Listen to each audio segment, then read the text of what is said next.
Organisms and population. ये हमारा first chapter है इकोलॉजी का। इकोलॉजी टर्म हैकाल ने दी थी। इकोलॉजी डील्स करती है ऑर्गेनिज्म और इन्वायरमेंट के बीच के इंटरेक्शनों के साथ, या इसलिए यहाँ पे हम डेफिनेशन पढ़ सकते हैं। Ecology deals with interaction between organisms and their environment, जिसमें बायोटिक और एबायोटिक दोनों ही फैक्टर हमारे पास आते हैं। फिर हम आगे चलें तो लेवल्स ऑफ इकोलॉजी हमें देखने को मिलता है। सबसे पहले आता है हमारे पास फिजियोलॉजिकल इकोलॉजी। फिजियोलॉजिकल इकोलॉजी में हम इंडिविजुअल फिजियोलॉजी की बात करते हैं, स्ट्रेटजीज फॉर सर्वाइवल रिप्रोडक्शन की बात करते हैं। तो हम यहाँ पर पढ़ सकते हैं, we read here about an individual physiology and strategies for survival and reproduction. फिर सेकंड हमारे पास आती है पॉपुलेशन इकोलॉजी। पॉपुलेशन इकोलॉजी में बेसिकली मैं आपको बताऊं, पॉपुलेशन जो होता है ग्रुप ऑफ सेम स्पीसीज के ग्रुप को ही पॉपुलेशन बोला जाता है।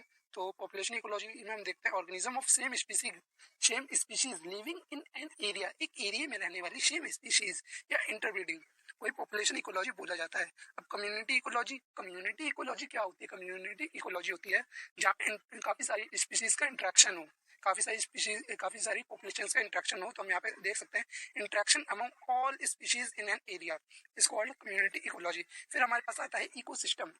इकोसिस्टम हमें आगे चैप्टर में भी पढ़ना है। इकोसिस्टम फंक्शनल यूनिट होती है इकोलॉजी की, जिसमें बायोटिक और एबायोटिक दोनों ही साथ में मिलकर वर्क करते हैं। फिर बायोम्स में हमारे पास आता है सबसे पहले बायोम्स के, यानी कि जिनके पास अपनी खुद की स्पेसिफिक क्लाइमेट होती है। तो biomes have their own specific climate, can have several habitat with in them. और बायोस्फीयर यानी कि ग्लोबल इकोसिस्टम यहाँ पे बात करिए। फिर हम यहाँ पे आगे चलें तो आगे हमें यहाँ पे क्लीमोग्राफ देखने को मिलता है। क्या देखने को मिलता है भाई? क्लीमोग्राफ। तो क्लीमोग्राफ में हम देखते हैं क्लीमोग्राफ जो कि एक्स एक्सिस पे मीन एनुअल प्रेसिपिटेशंस जो कि सेंटीमीटर्स में मेजर करा जाता है, और मीन एनुअल टेम्परेचर जो कि डिग्री सेल्सियस में होता है वाई एक्सिस पे लिया जाता है। तो यहाँ पे हम डिफरेंट रीजंस के रखते हैं। सबसे पहले नियर द ओरिजिन जो होता है वो हमारे पास होता है आर्टिक एंड अल्पाइन टुंड्रा वाला, डिजर्ट और ग्रासलैंड वाला वाई एक्सिस के नियर होता है, और इसमें टेम्परेचर ज्यादा होता है इसलिए वाई एक्सिस के नियर है। प्रेसिपिटेशन बहुत ही कम होता है। कॉनिफर्स स्ट्रेट लाइन पे आप देख सकते हो, ये जो स्ट्रेट लाइन स्लोप जा रही है उसी पे आगे कॉनिफर्स का फॉरेस्ट है, उससे आगे टेम्पलेट फॉरेस्ट है, फिर और सबसे ऊपर जिसका टेम्परेचर और प्रेसिपिटेशन दोनों हाई है वहाँ पे ट्रॉपिकल फॉरेस्ट है। इससे आप याद कर लेना। फिर हम आगे चलें, आगे हमें एबायोटिक फैक्टर्स पढ़ने पड़ते हैं। एबायोटिक फैक्टर्स जो हमारे पास होते हैं वो एटलीस्ट 4 एबायोटिक फैक्टर्स होते हैं। फर्स्ट आता है हमारे पास टेम्परेचर, जो कि मोस्ट रिलेवेंट होता है, जिसमें सबसे पहले आता है यूरीथर्म कह सकते हैं यूरीथर्मल, और सेकंड होता है हमारे पास स्टीनोथर्मल। यूरीथर्मल वो होता है जिनमें रेगुलेशंस प्रेजेंट होती है जो टॉलरेट कर सकते हैं wide range of temperature. Yuri वाले कंसेप्ट यानी कि जो दोनों जगहों पे रह सकते हैं, दोनों चीजें कर सकते हैं। अब यहाँ पे यूरीथर्मल यानी कि जो दोनों टेम्परेचर में रह सकते हैं, ठंडे में भी गर्मी में भी, तो वो यूरीथर्मल में आ जाएगा क्योंकि वो टॉलरेट कर रहा है वाइड रेंज ऑफ टेम्परेचर पे। वहीं पे restricted to narrow temperature range, जिसमें मैंगो ट्यूना फिश ये ट्रॉपिकल रीजन में मिलते हैं। स्नो लियोपार्ड वो अपने टेम्परेट रीजन में रहता है। तो आप देख सकते हो ट्रॉपिकल्स में टेम्परेचर ज्यादा होता है, वहीं पे टेम्परेट रीजन में टेम्परेचर कम होता है, ठंडे एरिया। अब आपको समझ में आ गया होगा स्नो लियोपार्ड से। फिर हम ड्राई वाटर, जो कि सेकंड मोस्ट इंपॉर्टेंट फैक्टर होता है।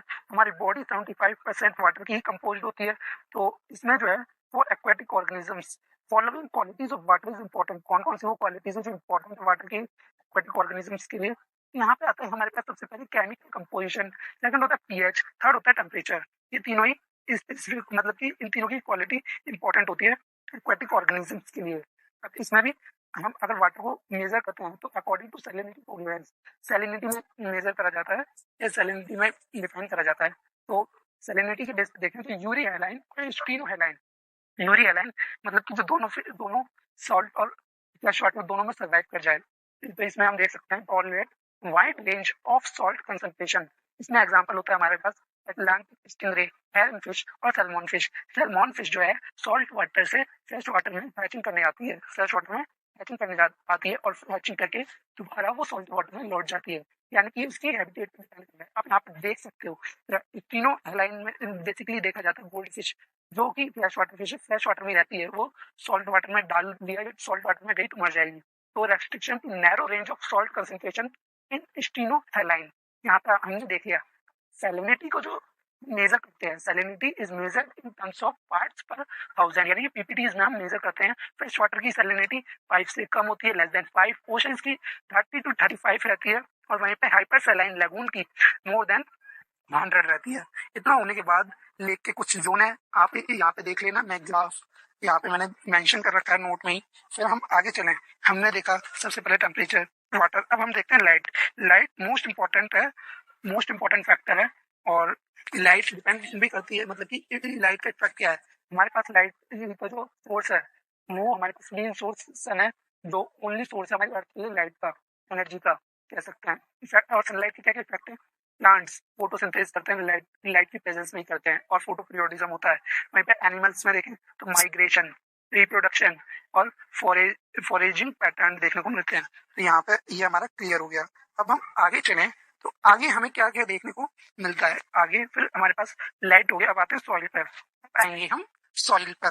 तो सॉइल में बेटा क्या होता है, सॉइल में हम देखते हैं पीएच, मिनरल कंपोजिशन, यानी पीएच कितनी है, मिनरल्स देखे जाते हैं, कंपोजिशंस देखी जाती हैं, टोपोग्राफी की जाती है, मैटर्स की टोपोग्राफी की जाती है, मैटर्स की टोपोग्राफी। हम आगे चले तो आगे हमें ऑर्गेनिज्म के रिस्पॉन्स पे एक डायग्राम देखने को मिलता है, जिसमें एक्स एक्सिस पे एक्सटर्नल लेवल, वाई एक्सिस पे इंटरनल लेवल को हम डिनोट करते हैं। कन्फॉर्मर्स ग्रीन लाइन से डिनोट किए जाते हैं, रेगुलेटर्स रेड लाइन से, और पार्शियल रेगुलेटर ब्लू लाइन से डिनोट करे जाते हैं। अब कन्फॉर्मर जो समय के अकॉर्डिंग बदलते रहते हैं, जैसे ह्यूमन भी बोल सकते हैं। हमारे पास जितने सारे plants, all the plants and 99% animals हमारे पास कन्फॉर्मर होते हैं। वहीं पे बर्ड्स, मैमल्स और कुछ लोअर ऑर्गेनिजम्स ही हमारे पास रेगुलेटर होते हैं। और वहीं पे लिजर्ड्स की बात करें, पार्शियल रेगुलेटर, मतलब कि जो पहले कन्फॉर्मर था बाद में रेगुलेटर बना, या पहले रेगुलेटर था बाद में कन्फॉर्मर हो सकता है, लेकिन एनसीईआरटी में एक ही डिनोट कर रहा है, पहले कन्फॉर्मर बाद में रेगुलेटर वाला। तो यहाँ पे हम देखें लिजर्ड्स, लिजर्ड के बिहेवियर के एक्सप्रेशन पे डिपेंड करता है कि वो बास्किंग करेगी या शैडो शाइटिंग करेगी। फिर एडप्टेशन, मतलब कि क्या क्या असर पड़ता है। अब जैसे कि बहुत से जानवरों को माइग्रेशन करना पड़ जाता है, यानी कि माइग्रेट कर जाते हैं, पलायन कर जाते हैं। अब जैसे कि साइबेरियन क्रेन जो है वो भरतपुर आ जाते हैं, एशिया से उड़ के भरतपुर आ जाते हैं ज़्यादा ठंड पड़ने के कारण, क्योंकि वो कोल्ड ब्लडेड एनिमल होते हैं। वहीं पे इंडिया में है भरतपुर। फिर से कुछ क्या करते हैं, सस्पेंड कर जाते हैं, जैसे एस्टिवेशन, हाइबरनेशन और डायपोज सस्पेंड के एग्जांपल्स हैं। एस्टिवेशन समर स्लीप को कहते हैं, जब ज़्यादा तेज गर्मी पड़ती है तो कुछ ऑर्गेनिजम्स अपने आप को बचाने के लिए एस्टिवेशन में चले जाते हैं, समर स्लीप में चले जाते हैं, जो माइग्रेट नहीं करते। और कुछ हाइबरनेशन में चले जाते हैं जब ज़्यादा ठंड पड़ती है, जिसमें हमारी आती है विंटर स्लीप जिसे बोला जाता है, हाइबरनेशन को, जिसमें हमारी लिजर्ड्स आती है। और डायपोज, डायपोज में जू प्लैंक्टन्स आते हैं, यानी कि ये अपने डायपोज मतलब कि पॉज लगा लेते हैं एक तरीके का। फिर हम आगे चलें तो हमें एलन रूल देखने को मिलता है। एलन रूल के according polar animals have shorter year, मतलब कि पोलर रीजन पे मिलने वाले एनिमल्स के जो ईयर्स होंगे वो शॉर्ट होंगे, क्योंकि एक्सटर्नल ऑर्गन अगर ज़्यादा बड़ा होगा तो हीट लॉस ज़्यादा होगा, इसलिए पोल पे मिलने वाले ऑर्गेनिजम्स के एक्सटर्नल ऑर्गन छोटे होते हैं हमेशा, अकॉर्डिंग टू एलन रूल। फिर हमारे पास आता है एक बर्जमन रूल। बर्जमन रूल के according surface area by volume जिसका ज़्यादा होता है उसका हीट लॉस सबसे ज़्यादा होता है।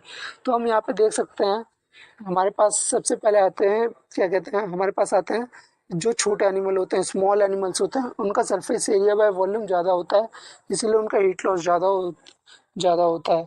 और वहीं पे सरफेस एरिया बाय वॉल्यूम बड़े एनिमल्स का कम होता है, इसलिए उनमें हीट लॉस कम होता है। इसलिए हम पोल पे देख सकते हैं कि वहाँ पे हमें हमेशा बड़े जानवर मिलेंगे। पोलर रीजन्स पे हमेशा बड़े जानवर देखने को मिलेंगे, क्योंकि वहाँ पे उनका सरफेस एरिया बाय वॉल्यूम यहाँ पे देख सकते हैं। फिर ब्लबर दिया था एक ने, ब्लबर कहते हैं सबक्यूटेनियस फैट को, जो उन ऑर्गेनिजम्स को प्रोवाइड करता है, बायोएंसी प्रोवाइड करता है और इंसुलेशन भी करवाता है। और वहीं पर पोलर रीजन में रहने वाले ऑर्गेनिजम्स के पास, यानी कि फिशेस के पास एंटी फ्रीजिंग प्रोटीन होता है, जो उन्हें उधर वो जमने से बचाता है। फिर हम आगे चलें तो एडेप्टेशन इन डिजर्ट्स में देखें तो हम प्लांट्स में देखते हैं तो हमारे पास सनकन स्टोमेटा होता है, और प्लांट के अंदर कैम मैकेनिज्म चलता है फोटोसिंथेसिस के लिए, जिसका मतलब है रात में ही प्लांट के रात में ही स्टोमेटा ओपन होंगे, डे में ओपन नहीं होंगे। और उनकी जो लीव्स होती है convert into spine for protection, अपनी प्रोटेक्शन के लिए वो स्पाइंस में कन्वर्ट हो जाती हैं। वहीं पर उनकी थिक क्यूटिकल सरफेस होती है प्लांट्स की।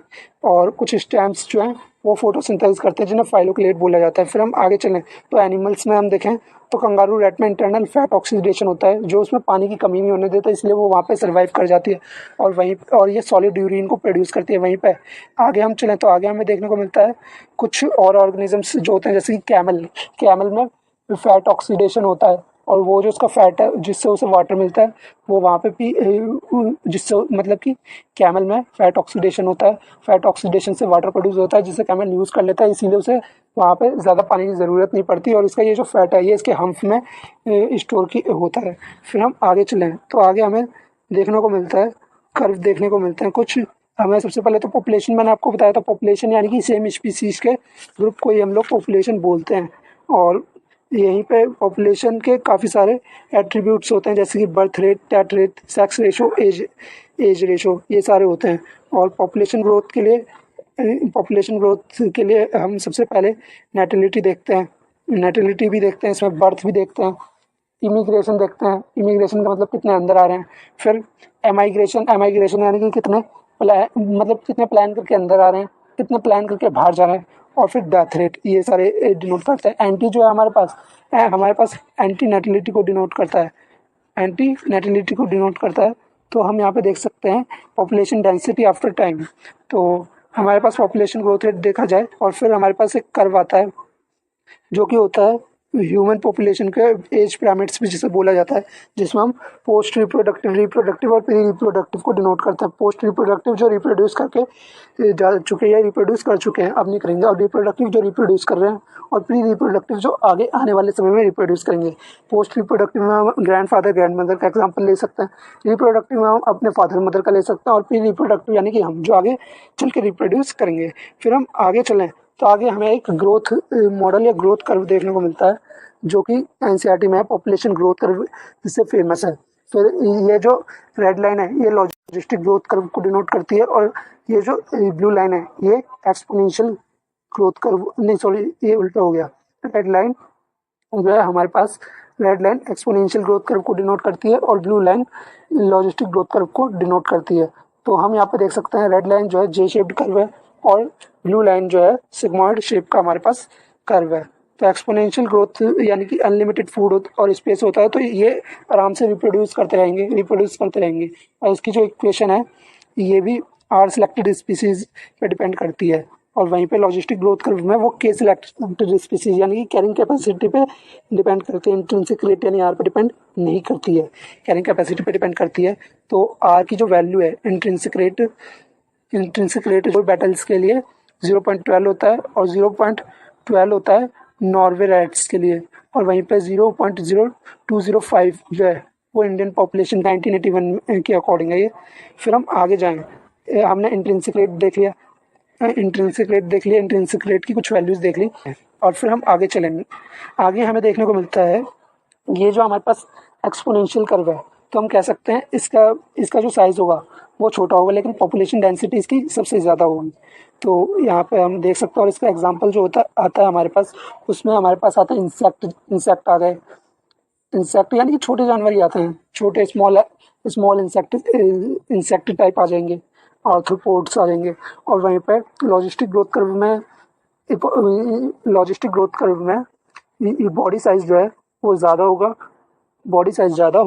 और क्या कहते हैं, लॉजिस्टिक ग्रोथ कर्व में बॉडी साइज हमारे पास ज़्यादा होगा, लेकिन पॉपुलेशन जो है वो यहाँ पर कम होगी, पॉपुलेशन साइज स्मॉल होगा। तो हम यहाँ पे देख सकते हैं ये जो होता है ये हमारे पास होता है बेसिकली एलिफेंट, ह्यूमंस, मतलब कि बड़े एनिमल्स और बड़े जानवरों के लिए, और हमारे लिए ह्यूमंस हम यहाँ पे देख सकते हैं। तो यही था हमारा, और यहाँ पे ये हमारा खत्म हो गया।